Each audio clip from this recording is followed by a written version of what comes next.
conduire dans la maison de Dieu, qui est l'église du Dieu vivant, pas ton église, mais l'église du Dieu vivant, la colonne et l'appui de la vérité.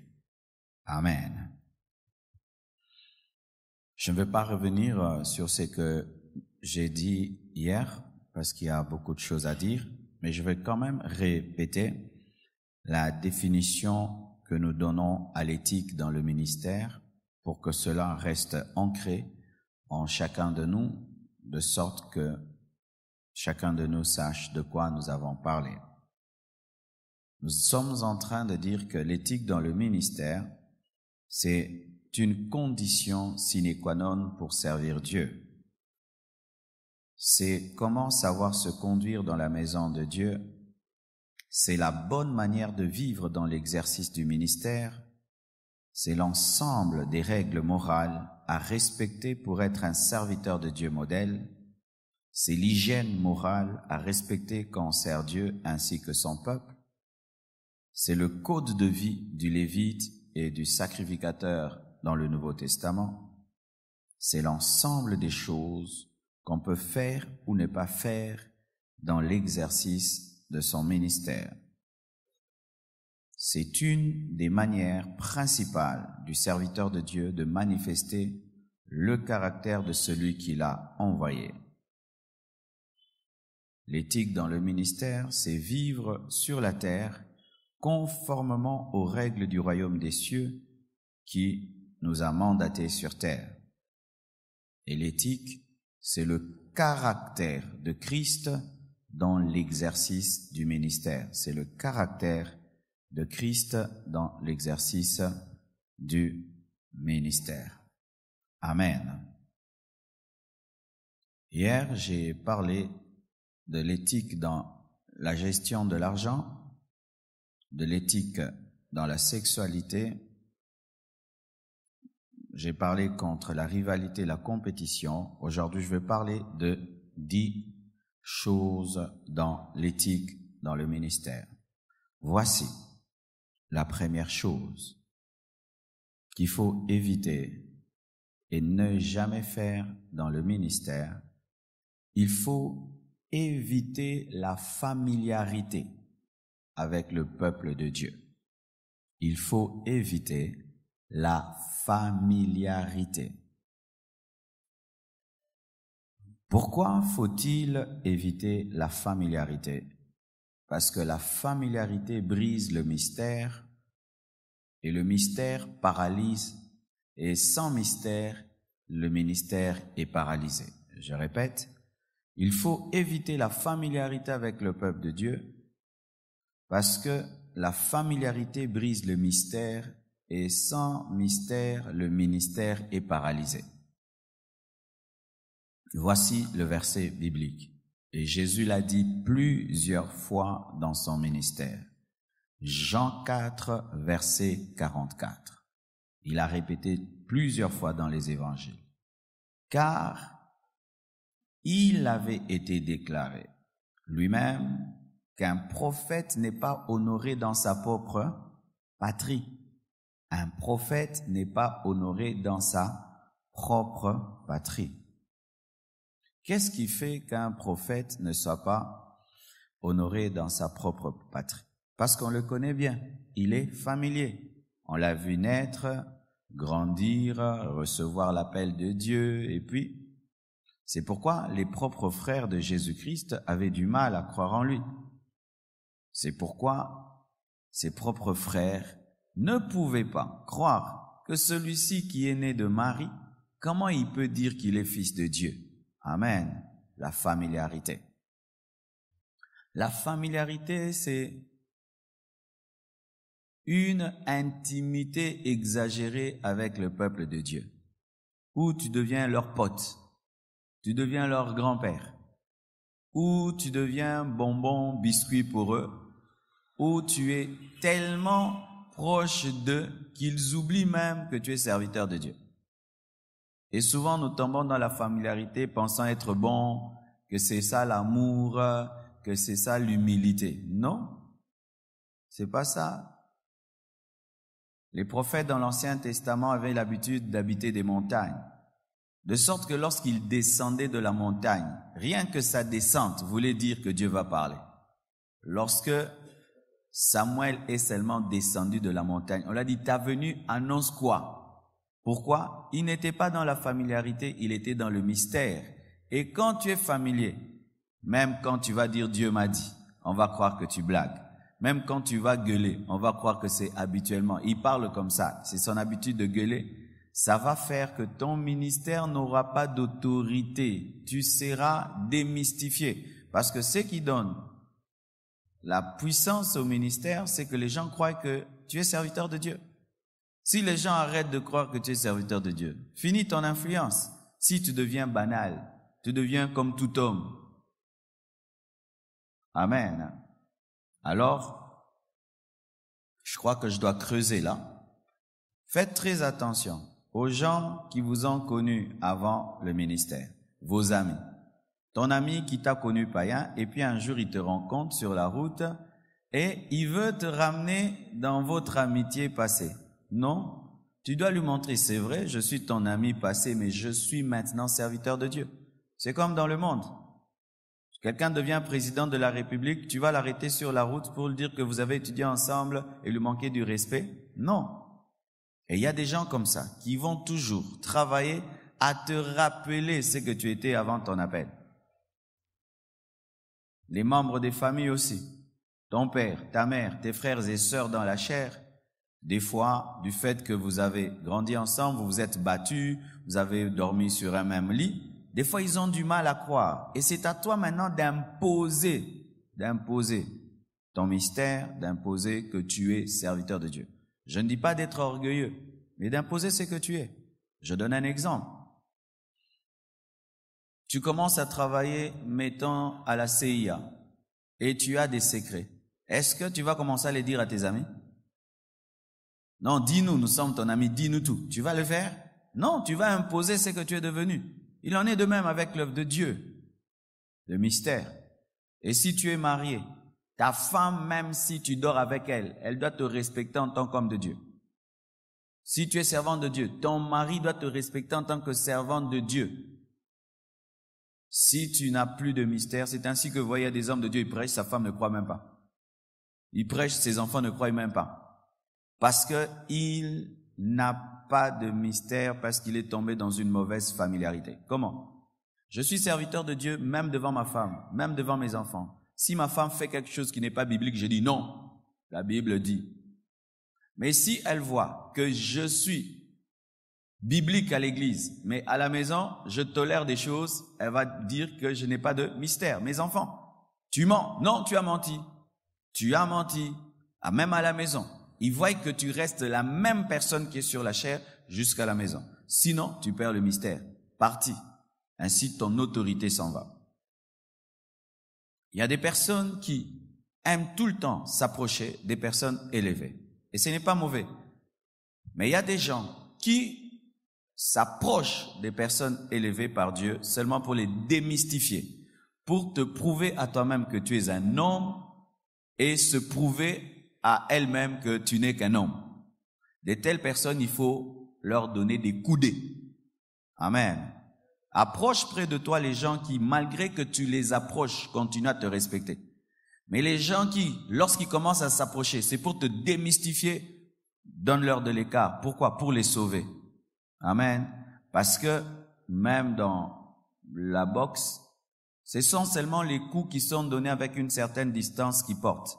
C'est pourquoi les boxeurs, quand ils se battent, s'ils sentent que tu lui donnes des coups qui font mal, qu'est-ce qu'il fait? Il te tient. Il te bloque près de lui. Vous devenez trop proche. Et le fait que tu es très proche de lui, tu ne peux plus lui faire très très mal. Pareil aussi dans le ministère, il y a des gens qui aiment trop nous approcher. Pourquoi? Pour que maintenant, quand tu lui dis une chose, il banalise ça. Il amène ça dans des blagues, il amène ça dans une familiarité. Ah, laisse. Je me souviens, lorsque j'avais commencé à prophétiser, Dieu m'utilisait souvent dans des prophéties de jugement. Je pouvais me tenir à l'église et je déclare des jugements. Et puis, il y a une dame qui a commencé à vouloir me démystifier. Tu t'imagines, tu es sous l'onction de l'esprit en colère et tu déclares, elle a pris le culte et te suit. Ah, toi, je t'aime bien, tu es mon prophète. Tu vois, c'est pour te calmer. pour te calmer, te démystifier. Alors, voici.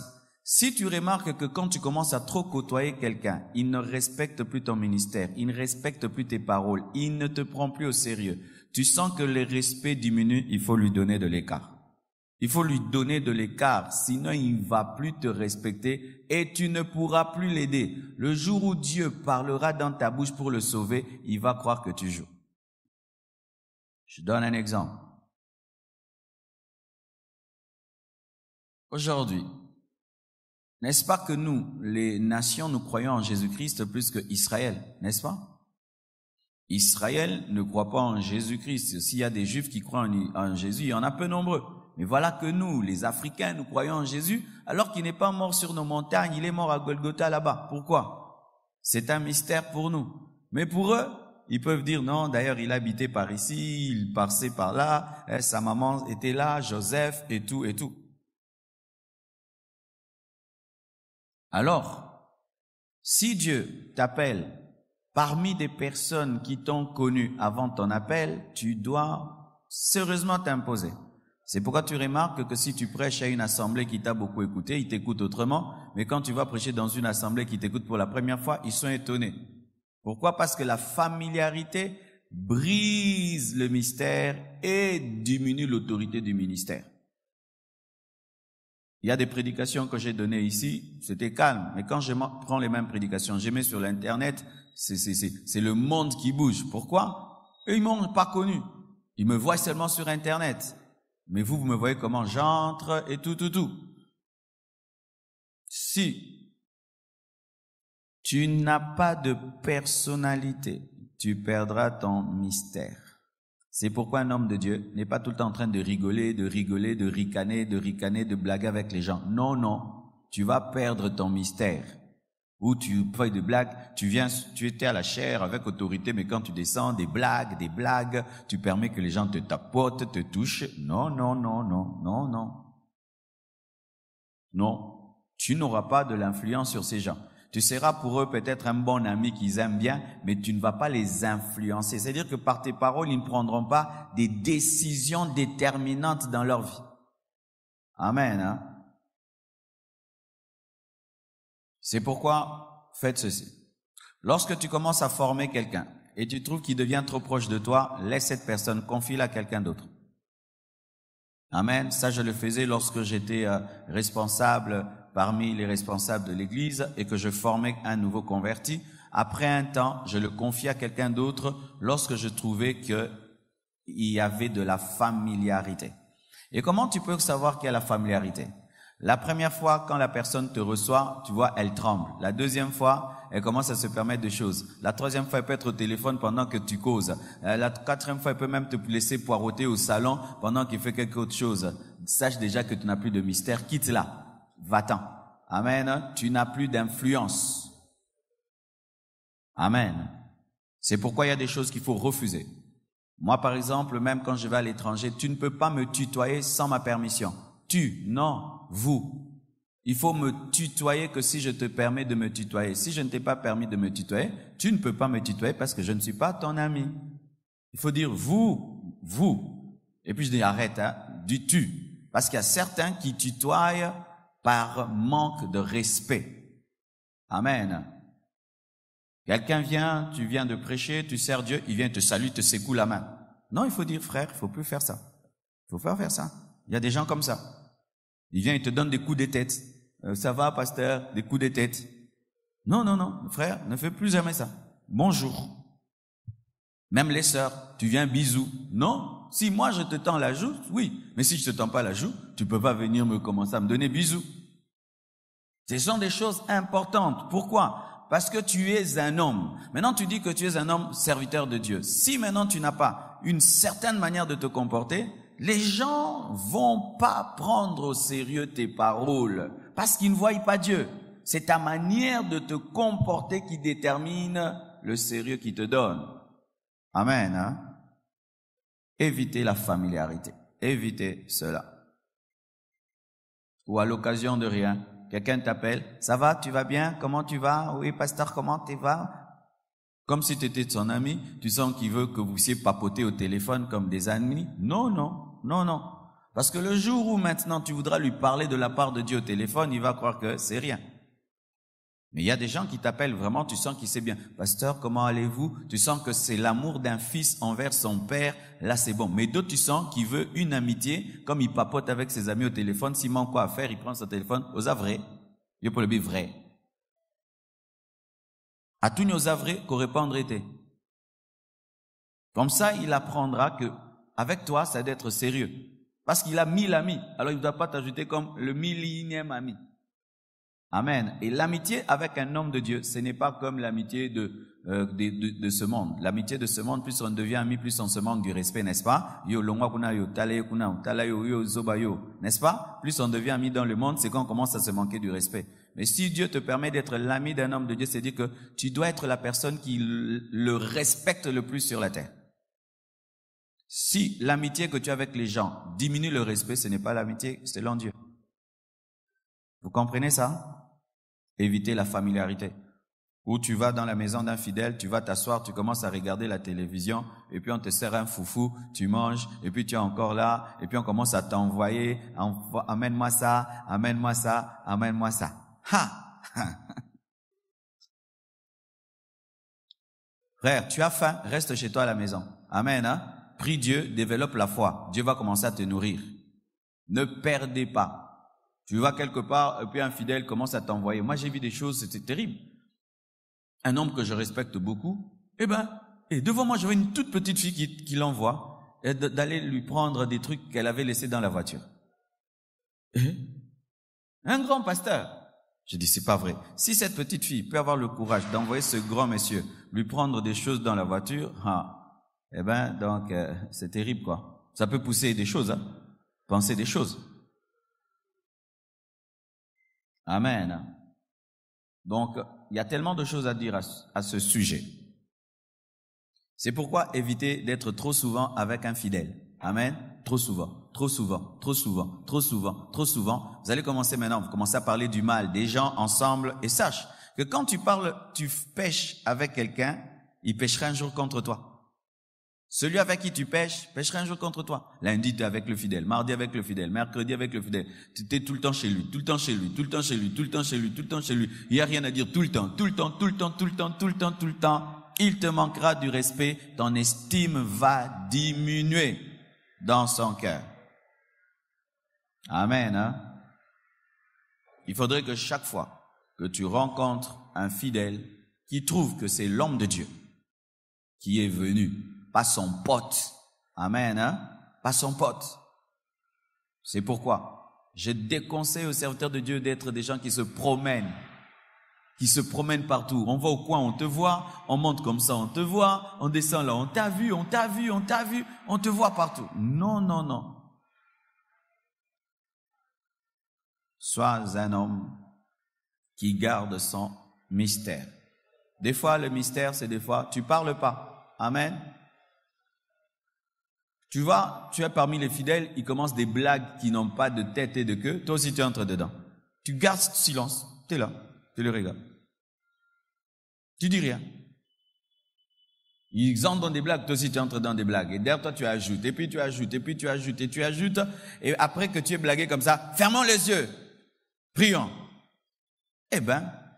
Donc des blagues à fermons les yeux. Amen. La familiarité. Ou tu commences même à te confier à un fidèle. C'est lui qui commence à te faire la cure d'âme. Tu commences à tout lui dire tes problèmes, tes difficultés, tes problèmes, tes difficultés. Le fidèle connaît toute ta vie, toute ton intimité, tout.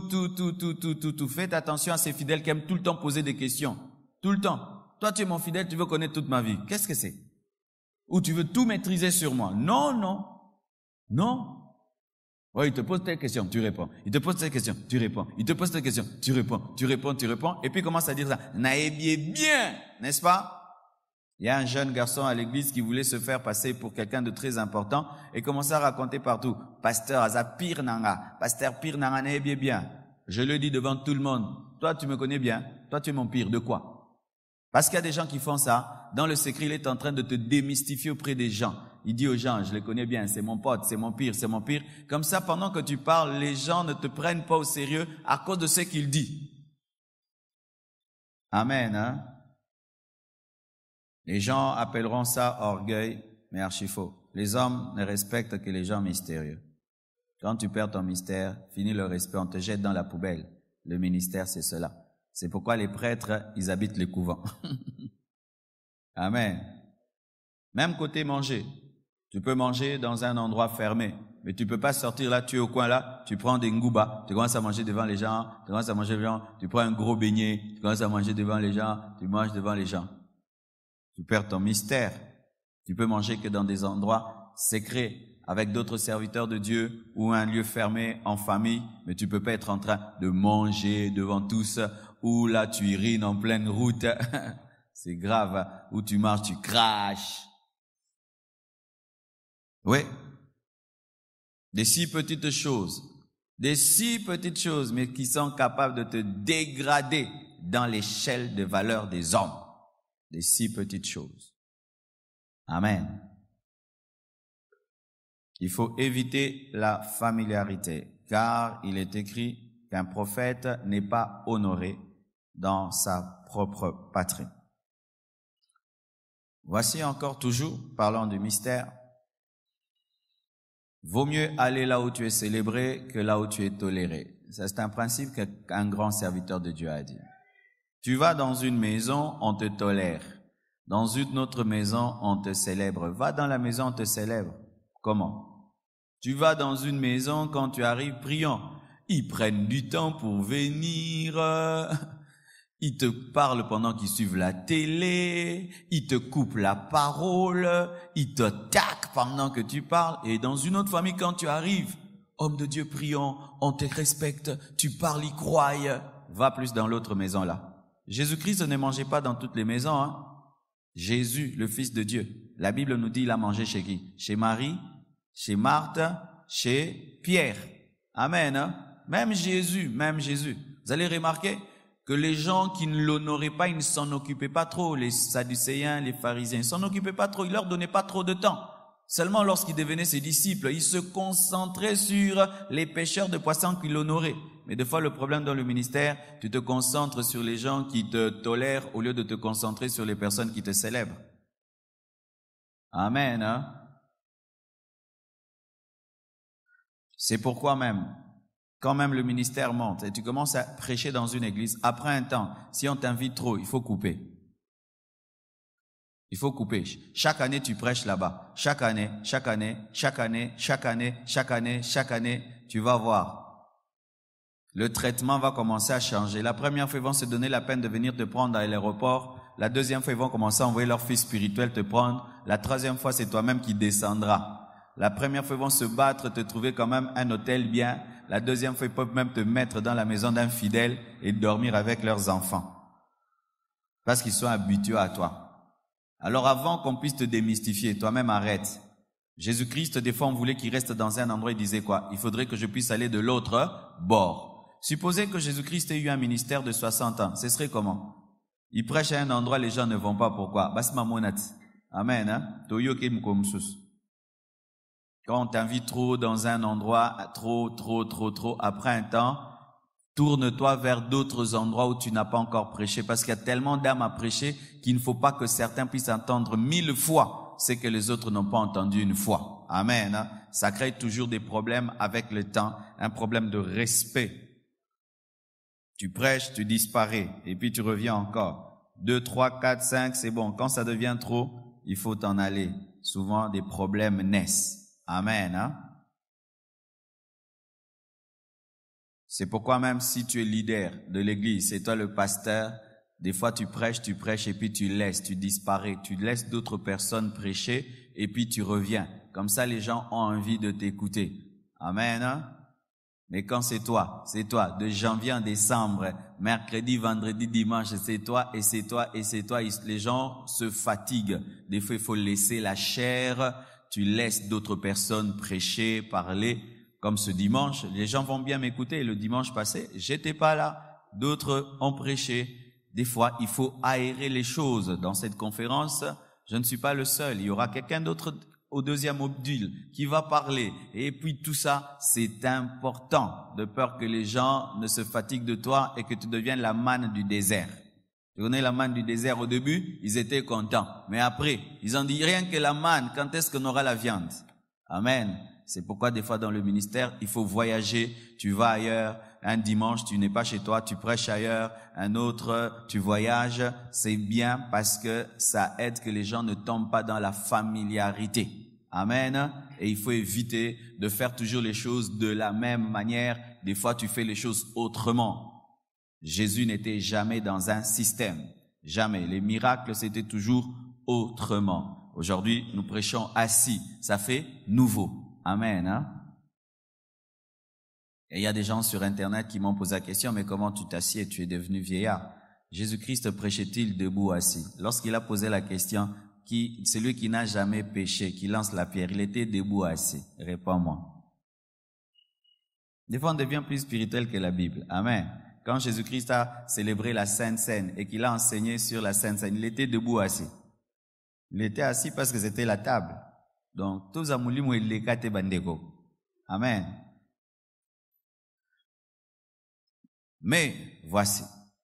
À ce principe sur la familiarité, j'ajoute un autre. Parce que si je ne l'ajoute pas, tu risques de devenir un despote et devenir un gourou. Deuxième. Il faut éviter de devenir un gourou. Ne tombe pas dans la familiarité, mais ne deviens pas non plus un gourou. En soi, vous remarquez que le ministère, c'est un équilibre. Amen. Hein? Si tu tombes dans la familiarité, tu perds le mystère. Mais si tu veux devenir trop mystérieux, aussi tu deviens un gourou. Amen. Il faut le milieu.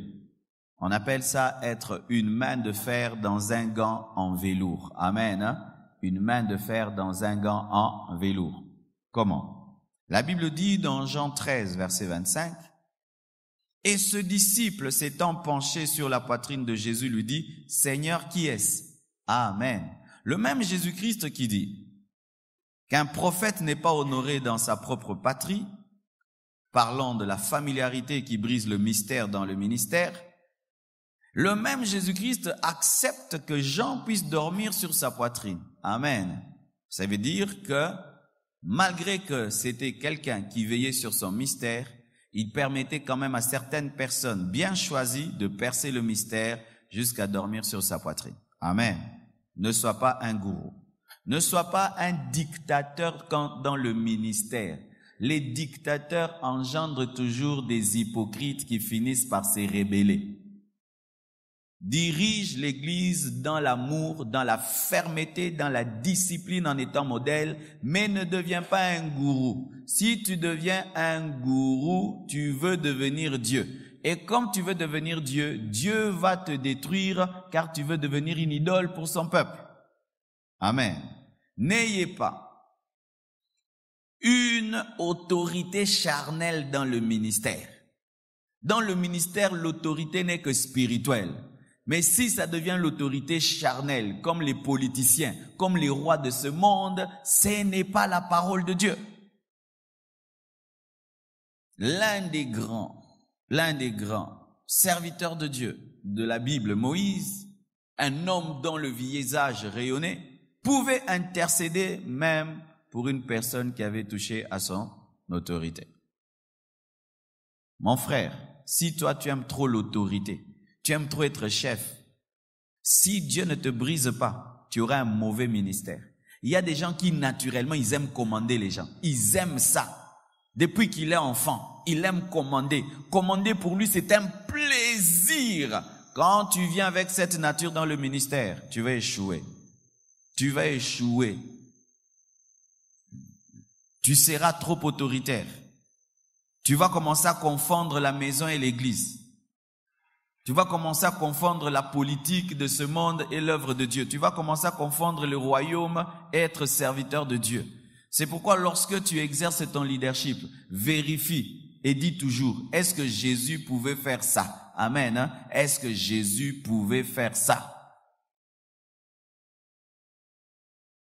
Il y a des gens qui pensent Qu'être serviteur de Dieu, c'est commander. C'est tout ce qu'il sait. Commander. Commander. Faites ça, faites ça, faites ça, faites ça, faites ça. C'est ça être pasteur. Commander. Commander les gens. Non. C'est gagner les âmes d'abord. Former des disciples d'abord. Si ton travail c'est commander les gens, tu ne gagnes pas les âmes, tu ne formes pas des disciples, alors tu n'es pas différent d'un général d'armée. Amen, hein? Tu sais que commander, faites, prenez les chaises, mettez-les là-bas, balayez ici, balayez là-bas, torchonnez là-bas. C'est tout ce que tu sais faire dans le ministère. Mais tu ne sais pas gagner les âmes, tu ne sais pas former les disciples, tu ne sais pas être un modèle. En quoi tu es différent d'un colonel? Ne sois pas un gourou. Comment tu peux savoir que tu es un gourou? C'est lorsque tu peux accepter qu'on touche même à la personne de Dieu, mais jamais à ta personne. Il y a des gens, si quelqu'un touche à l'autorité de Dieu, il n'y a pas de problème. Mais si tu touches à son autorité, c'est grave. Tu es un gourou. Ou ta parole est plus élevée que la parole de Dieu. Moi, je vous dis, est plus important qu'il est écrit. Tu es un gourou. Lorsque ta parole et ta pensée remplacent les Écritures, tu es un gourou. Lorsque tu dis une chose, ça doit toujours être comme ça. Personne ne peut te contester. Tu ne peux même pas dire, non, ça va, je laisse ça parce que tu as dit ça. Je trouve que ton idée est meilleure que la mienne. Non. Toi, même si tu as tort, tu amènes l'église dans les trous. Tu es un gourou.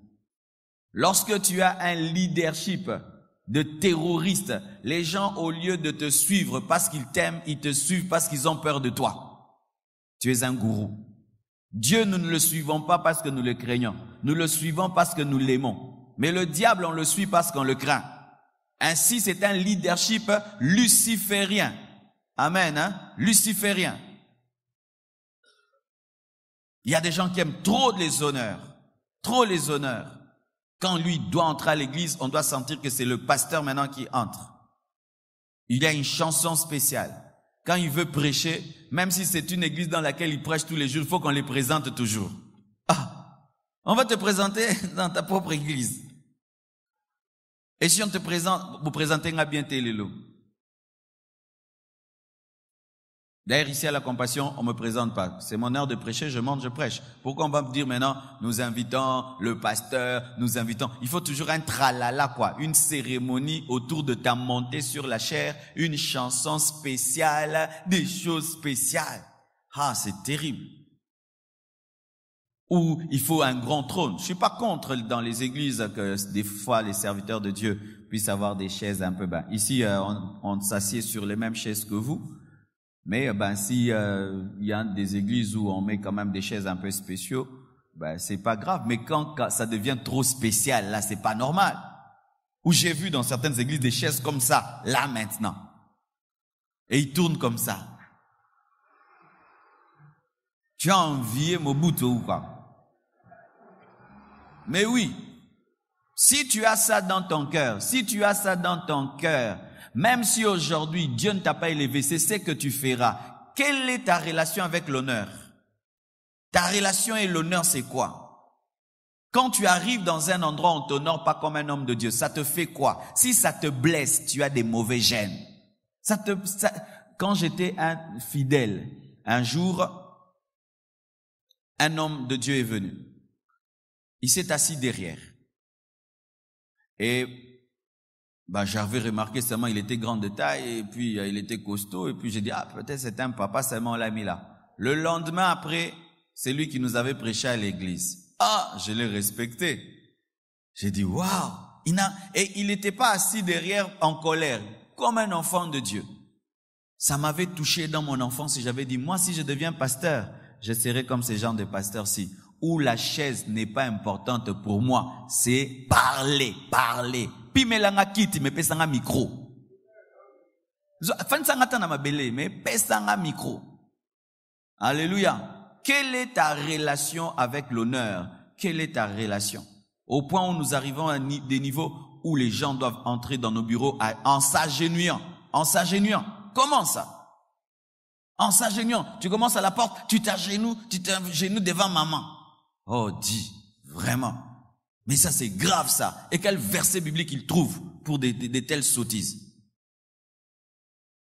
C'est sûr qu'une telle personne, depuis toujours, aimait beaucoup l'honneur et le respect. Ainsi, tu prends un leadership qui provient de ta chair et tu dis que c'est l'autorité spirituelle alors que tu deviens un gourou. Alléluia. Tu deviens un gourou lorsque le culte à l'église ne tourne plus sur Jésus mais tourne autour de toi. Pour un rien, le pasteur. Pour un rien, papa. Pour un rien, daddy, daddy, comme daddy a dit, comme daddy, comme daddy, daddy, daddy, comme daddy, daddy, daddy, daddy. Non, non. Oui, il est bon que les enfants spirituels, lorsqu'ils prêchent, qu'ils puissent aussi dire, le pasteur avait dit. Ça, c'est bon. D'ailleurs, c'est le signe d'un enfant soumis, parce que ce n'est pas aussi normal que toi, tu es le fils d'un pasteur. Chaque fois que tu prêches, tu cites d'autres pasteurs, jamais ton pasteur. Donc, on dit, mais l'arrêtez. Mais si ça devient exagéré, pour un rien le pasteur, pour un rien le pasteur, le pasteur, le pasteur. Non, non, non, ce n'est pas l'église du pasteur, c'est l'église de Jésus. Le pasteur est un modèle. On peut le citer en modèle, mais le culte ne peut pas tourner autour de lui. Et ce sont des choses pour nous que nous trouvons anodines. Mais je vous dis, c'est sérieux. Il y a quelque part que je suis allé et la personne qui devait présenter mon ministère avait commis une erreur de phraséologie disant que le ministère tournait autour de moi. Il y a un blanc qui s'est levé, il est parti. Il a pris, il est parti. Parce que lui ne peut pas aller dans un endroit où les choses tournent autour d'un homme. Et j'ai dit, vous aviez mal parlé. On ne parle pas comme ça, il faut dire c'est un ministère qui tourne autour de Christ, mais par un visionnaire ceci. C'est important pour lui. Il n'a pas dit que peut-être que cette personne a commis une erreur. Non, pour lui, c'était ça. Donc, il s'est tenu debout, il est parti. Parce que c'est vrai. Tu peux pas quitter chez vous à la maison pour aller dans une église qui tourne autour d'un homme. Non, rentre à la maison, reste à la maison. Ah oui, il faut rester à la maison. Amen, hein? Et tu ne vas pas faire un ministère où ça tourne autour de toi. Où quand tu entres, on sent que c'est toi qui es entré. Alors, ta présence est plus que Jésus, plus que la présence de Dieu. On peut même couper l'onction, l'adoration, parce que toi, tu es là. Quel péché! Amen, hein? Ne devenez pas des gourous. Et des fois, je remarque même la jeune génération, Dieu n'a même pas commencé à vous élever, vous êtes déjà dans les tralala. Ah, ça c'est terrible, hein? Tu n'as rien fait dans le ministère, tu n'as rien fait, donc tu es en train de bégayer dans le ministère, mais il faut voir déjà les honneurs qu'on te donne, comme si tu es un grand. Waouh! Il a un ministère d'1 année, quand il entre là, 10 personnes ici, 10 personnes là. 1 année. Maintenant, on le présente maintenant. Une année, on te présente vraiment. Tu as fait quoi? Qu'est-ce que tu as fait? On loue des salles de fête. On s'habille bien. Tout ton argent, tu mets dans la nouvelle veste et dans la nouvelle cravate, là, sur mesure. Grand homme de Dieu. Grand homme de Dieu, c'est louer une salle de fête et s'habiller sur mesure et mettre des photos sur Facebook. Ce sont les disciples formés, les disciples engendrés, qui finissent par ressembler à Christ et qui engendrent d'autres disciples et qui engendrent encore d'autres disciples et qui engendrent encore d'autres disciples. C'est ça, servir Dieu. Ce n'est pas louer une salle et être bien habillé et c'est beau. J'ai fait le ministère. Amen.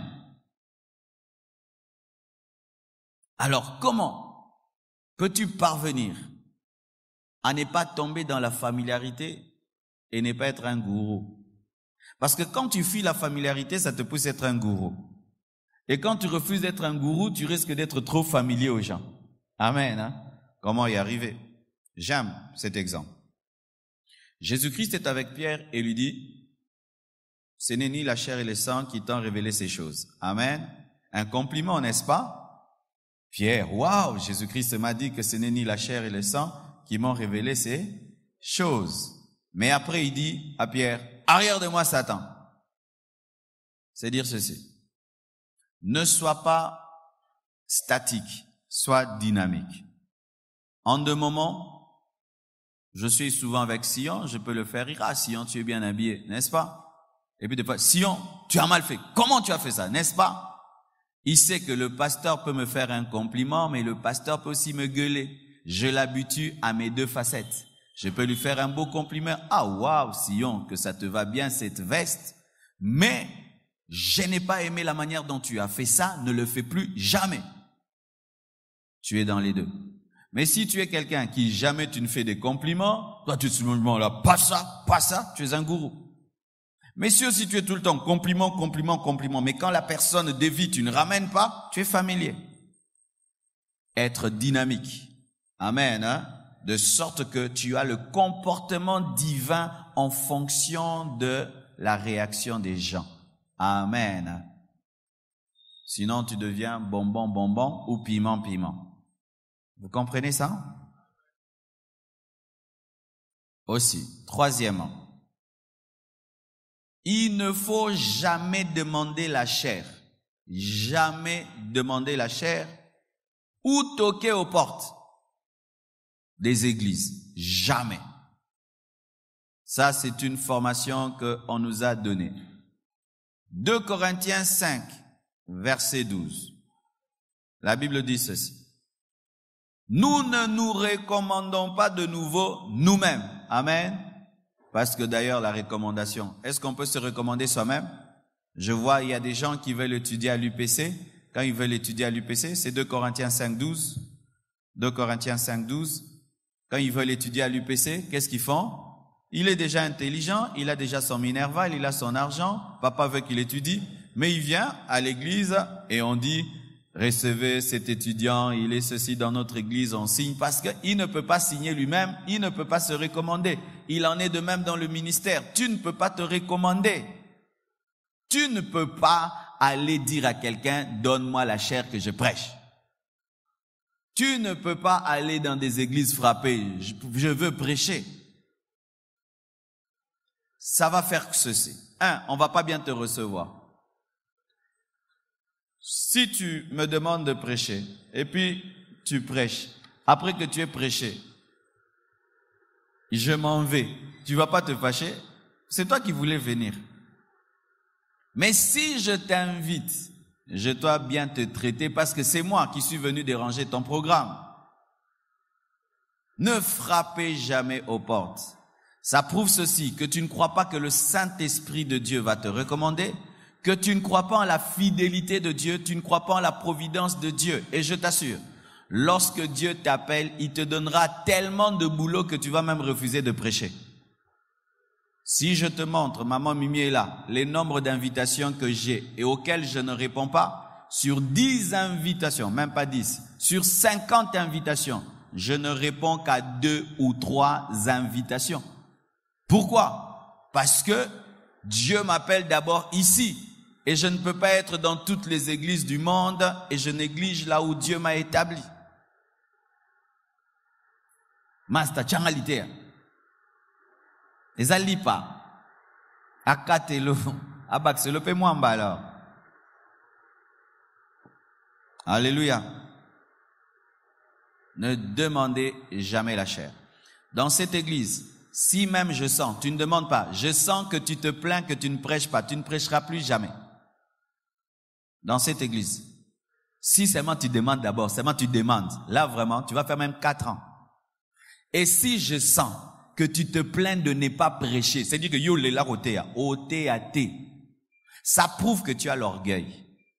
Ça prouve que tu travailles pour te faire voir des gens. Ça prouve que toi, servir Dieu, c'est te faire voir. Ça prouve d'ailleurs que tu n'as pas beaucoup de choses en toi. Parce que les gens qui ont des choses ont peur des fois de les dire. Les vrais appelés de Dieu ont peur de prêcher. Les vrais appelés de Dieu, prêcher pour eux, c'est un dérangement des fois. Ah, je t'assure.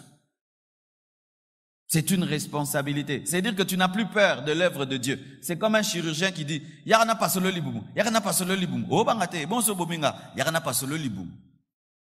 Même un grand chirurgien, quand il est chrétien, avant d'opérer, il prie, n'est-ce pas? Même si c'est une appendicite. Mais il y a des gens, ils veulent prêcher. Qu'est-ce qui arrive souvent? Tu viens de travailler la parole et tu as maîtrisé quelque chose. Et du coup, tu aimerais que tout le monde l'entende. C'est bien. Quand Dieu te fait découvrir quelque chose, C'est vrai, tout homme a le souci de faire partager. Mais des fois, ce n'est pas toujours le souci de faire partager.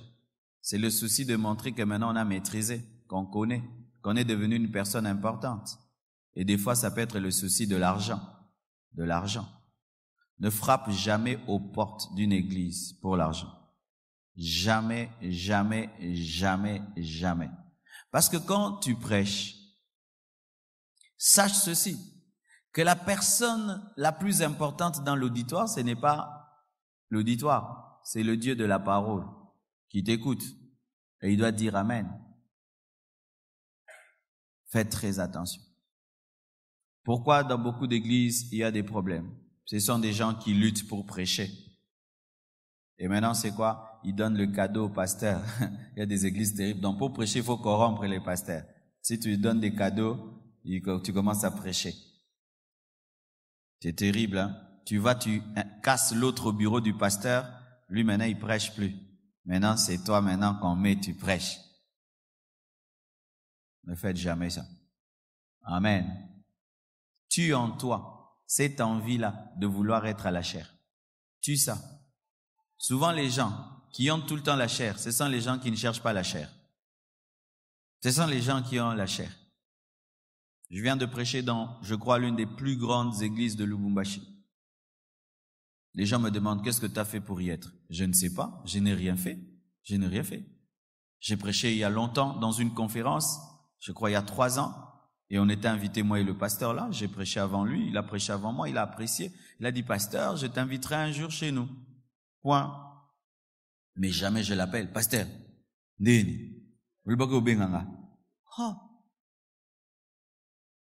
2 ans après, j'étais à Lubumbashi, on s'est rencontrés. Bonjour, bonjour. Il n'a pas parlé de l'invitation. Je ne vais pas lui dire, pasteur, mais comment? Tu m'avais promis. Il m'avait promis quoi? La chair. Et cette année, alors que tous les programmes étaient bouclés, n'est-ce pas, il n'y avait pas Lubumbashi. Il me dit, non, pasteur, est-ce que tu peux venir? Moi, j'ai dit, non, je ne peux pas parce que j'avais un séminaire sur la musique mondaine. Je ne peux pas, pasteur, il dit, pasteur, il faut que tu viennes. J'ai dit, ça va, c'est un aîné, je suis arrivé. Je finis le travail, il me dit, est-ce que tu peux revenir clôturer? J'ai dit, non, je ne peux pas revenir parce que j'aurai convention des femmes. Mais j'ai refusé la chair d'une des plus grandes églises de Lubumbashi parce que Dieu préfère que je rentre à Kinshasa prêcher aux mamans. Mais ce n'est pas parce que tu prêches dans une grande église que ton église a grandi.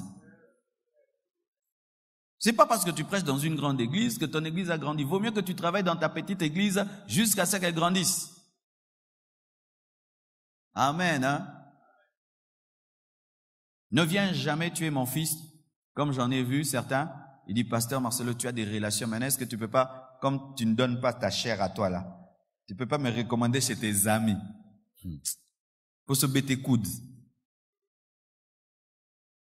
J'ai dit, toi, tu es de quelle école? Tu as vu ça où?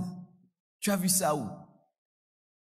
Ce qui fait que certains d'entre vous, vous avez prié dans d'autres églises et puis vous êtes venus ici à la Compassion. Sachez, c'est comme ça qu'ici ça marche. Le jour que tu entreras dans mon bureau pour me dire, pasteur, comme tu ne nous donnes pas ici tes amis là où tu vas, là tu ne peux pas. Ah, frère, Nengozoa rouge, hein? Rouge à 10 ans. Amen, hein? Si Dieu t'appelle, il te donnera du travail. Dieu n'est pas fou. Est-ce que je peux engager un jardinier sans lui dire de couper la pelouse? Si Dieu t'appelle, il ne te donne pas le travail, peut-être qu'il ne t'a pas appelé. Il te fait chômer. Ah oui. Quelqu'un que Dieu appelle, il a trop à faire, je vous dis, trop à faire. Amen, hein? Ne demandez jamais la chair. Jamais, jamais, jamais. Et c'est vraiment une sérieuse maladie. Des fois, tu es avec un homme de Dieu, vous parlez de tout et de rien, et puis la causerie veut prendre fin. Mais, la kinga chertin. Donc, clôturer une causerie avec un prédicateur, c'est parler de la chair. Et ça, je vous dis, pasteur, vous êtes là, pasteur Justin, pasteur Guilain, tu causes avec un homme de Dieu mais tu sens qu'il éternise la causerie pour la chair. Pasteur, ne parle pas de la chair. Ne parle pas de la chair. N'en parle pas. Tu ne vas pas exposer le peuple sur lequel toi tu jeûnes, tu pries des années pour quelqu'un seulement qui veut se faire voir et avoir une offrande. Jamais, jamais. Et on ne bâtit pas les amitiés, les relations à la chair. Invite-moi, je t'inviterai, nous nous inviterons. Ça créera un jour un problème. Moi, je t'invite trop, toi tu m'invites pas beaucoup. Et moi, quand je t'invite vraiment, moi je te bénis, toi quand tu m'invites, ça fait quoi vraiment? De l'enfantillage. Ça te fait quoi? Du business et du commerce. Amen, hein? Il faut éviter de demander la chair, car nous ne nous recommandons pas nous-mêmes. Préférez qu'on puisse vous recommander. Une autre chose, il ne faut pas donner la chair à n'importe qui. C'est ce que j'avais dit, mais c'est un principe. Il ne faut pas donner la chair à n'importe qui ou bâtir des relations derrière la chair. Apocalypse 2, verset 20. La Bible dit ceci. Mais ce que j'ai contre toi, c'est que tu laisses la femme Jézabel, qui se dit prophétesse, enseigner et séduire mes serviteurs pour qu'ils se livrent à l'impudicité et qu'ils mangent des viandes sacrifiées aux idoles. C'est une prophétie donnée à l'église de Thyatire qui peut être prêchée de manière prophétique, symbolique, mais je tire cette leçon de ce passage, c'est que Dieu veille sur la personne qui enseigne. Amen, hein? Ne donne pas ta chair à n'importe qui. Un ange de Dieu m'est apparu pour cela. Maintenant, je crois, ça fait, 7 ans. Un ange m'est apparu, m'a dit, dans 4 ans, tu verras la gloire de Dieu. Voici ce que tu dois faire. Garde le secret de ta force. Garde ton message et ne donne pas ta chair à n'importe qui. Et j'étais très étonné qu'on me parle de ne pas donner ma chair à n'importe qui, parce que je trouvais que garder la consécration, c'est vrai, ça a une grande place pour voir la gloire de Dieu. Garder son message, ça a une grande place pour voir la gloire de Dieu, mais ne pas donner sa chair à n'importe qui. Est-ce que ça peut toucher mon futur? Ah oui. Et chaque fois que j'ai donné ma chair, sans que la voix de Dieu m'ait convaincu, je l'ai payé cash, de sorte même que je pouvais savoir ce que la personne fera en prêchant. Et quand elle faisait n'importe quoi en prêchant, Dieu me disait, tu vois, je t'avais montré, et je savais tout. Une fois même, je suis venu ici demander pardon, n'est-ce pas, vous savez, non? C'est-à-dire qu'il y a quelqu'un que j'ai rencontré il y a très très longtemps, alors j'avais organisé une conférence des hommes de Dieu, alors je voulais que quelqu'un puisse aborder un domaine. Alors je l'avais connu il y a longtemps, il prêchait bien. Alors j'ai voulu l'inviter sur base de ce que j'ai connu de lui il y a 10 ans. L'Esprit de Dieu m'a dit, tu ne le connais pas? En 10 ans, beaucoup de choses se passent. Je n'avais pas reçu le témoignage du Saint-Esprit sur lui. Mais je me suis entêté, comme je ne trouvais pas, je ne peux pas dire que je ne trouvais pas, mais je ne me suis pas donné la peine de beaucoup chercher quelqu'un d'autre qui pouvait aborder cette matière à ce niveau-là. Et je l'ai quand même invité. Rien que quand il est entré, la manière dont il s'est habillé, j'ai dit, là, j'aurai ma leçon. Les choses qu'il a dites, depuis que cette église existe, n'ont jamais été prêchées sur cette chair. J'ai dû passer, présenter mes excuses, et pour ne pas être hypocrite, la même soirée, je suis allé lui voir chez lui à la maison pour lui dire, je suis déçu, je regrette, mais que Dieu me pardonne parce que c'est moi. Mais quand tu entendras que j'irai dire à l'église que j'ai demandé pardon de t'avoir invité, qu'on ne te dise pas que je t'ai critiqué, je t'ai dit déjà toi-même parce que je vais aller le faire. Et je vous assure, ce jour-là, c'est sûr qu'il y a des papas qui ont quitté l'église. Parce que quand une église grandit, si 10 personnes quittent, vous ne le saurez pas. Et même perdre une seule personne, même quand l'église atteint 5000 membres, c'est grave. Parce que Dieu peut quitter des millions de personnes pour sauver Saoul sur le chemin de Damas. Alors tu ne peux pas commencer à te permettre de perdre des fidèles parce que vous êtes nombreux. Les fidèles ne sont pas des bouteilles dans un casier. Ce sont des êtres créés à l'image de Dieu et à sa ressemblance. Et si il n'y avait qu'un seul homme sur la terre, Jésus-Christ serait venu mourir à la croix. Parce que des fois, quand l'église grandit, longwa, toze belé, milangi kaka. Amen. Voici les conditions pour donner ta chair à quelqu'un. 1, ce n'est pas ta chair. Sache d'abord que ce n'est pas ta chair. Parce que quand tu commences à considérer la chair de l'église comme la tienne, tu vas y prêcher il essaie prêcher n'importe qui. Viens prêcher, viens parler. Ah, viens parler, viens dire.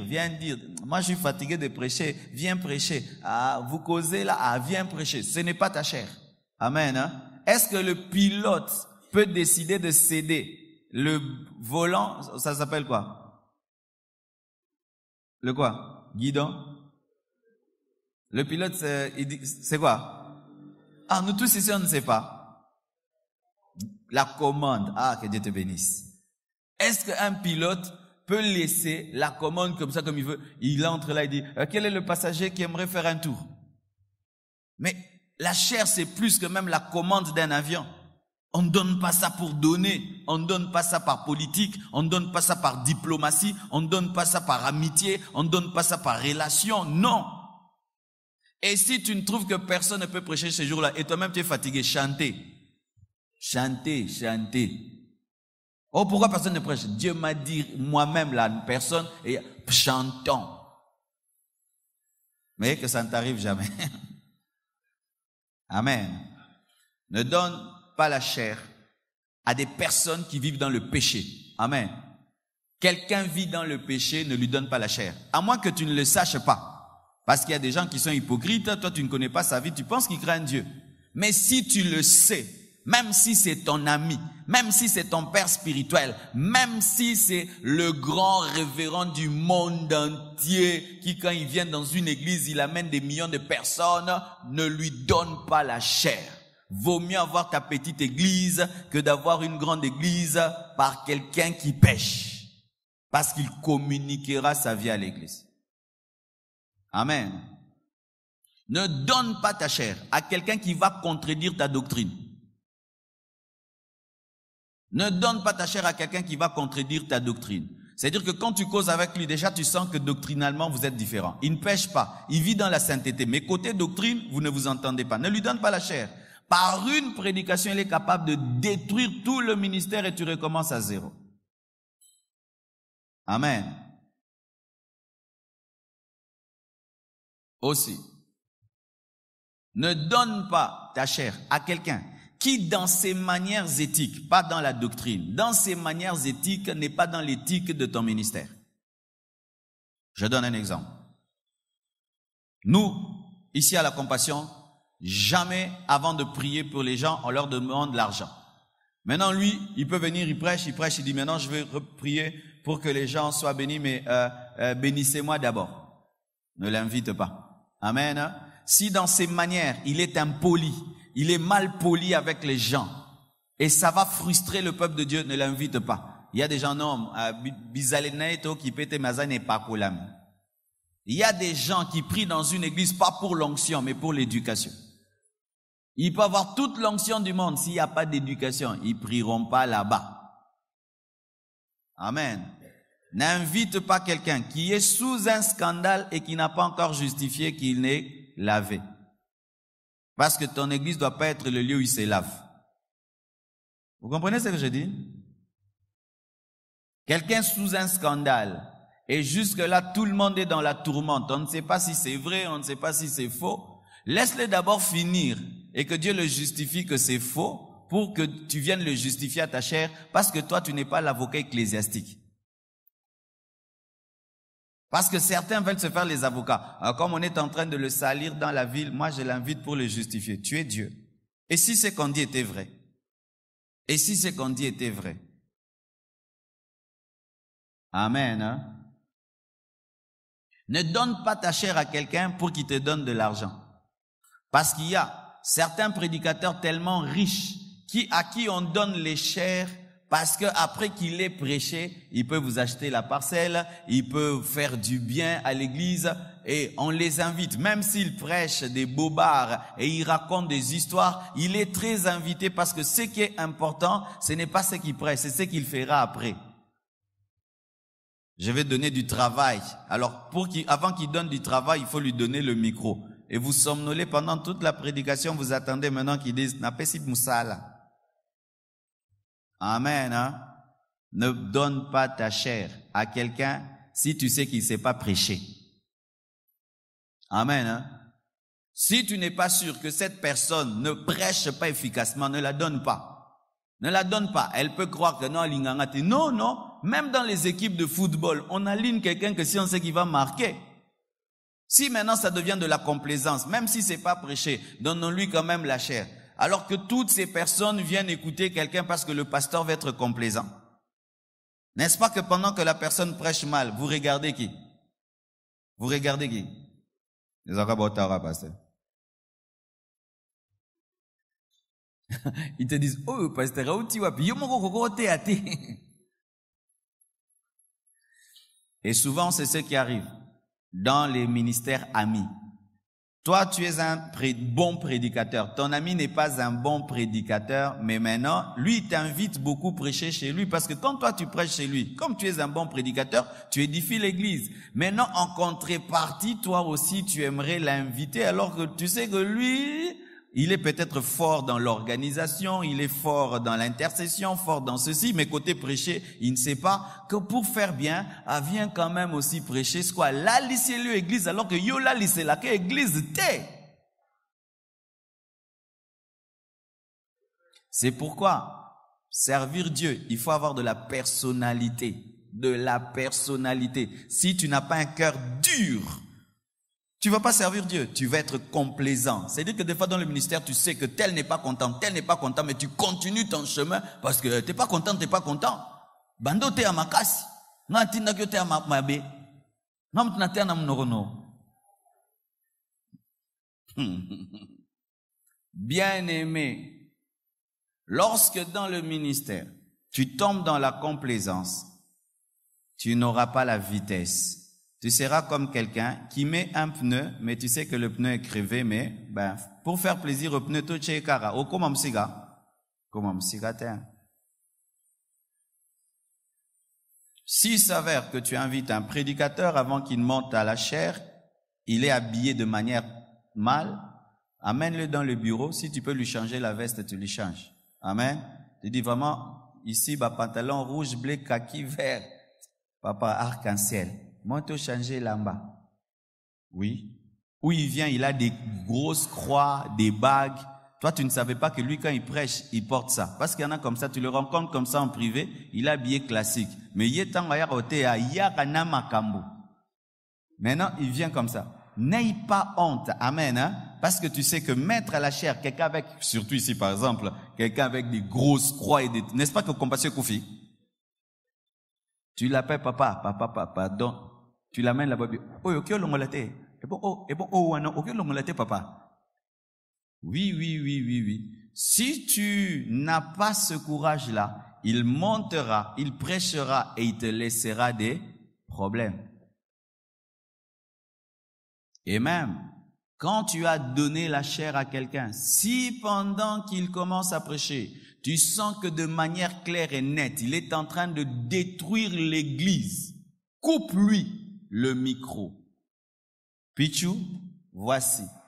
Si un jour, je donne la chair à quelqu'un qui, de manière claire et nette, est en train de détruire le ministère, j'enverrai le frère Sion te dire de couper le son. Et s'il te dit, toi, tu ne réfléchis pas, comme un militaire, tu coupes.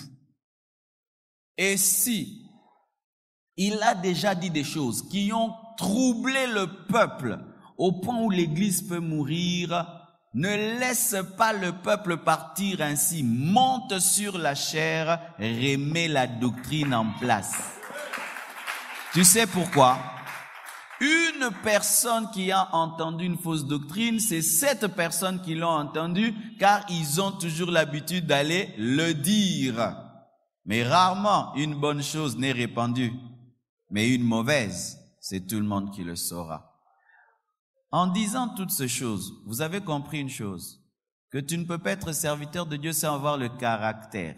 Impossible. Gentil, bonbon. Et si mbarate na msalo, et si mbarate, soza bongo, salama msous na vie. Amen. Tu dois avoir un cœur solide, résistant. Tu dois avoir le mental. Tu dois être prêt à mourir pour ton ministère. Prêt à mourir.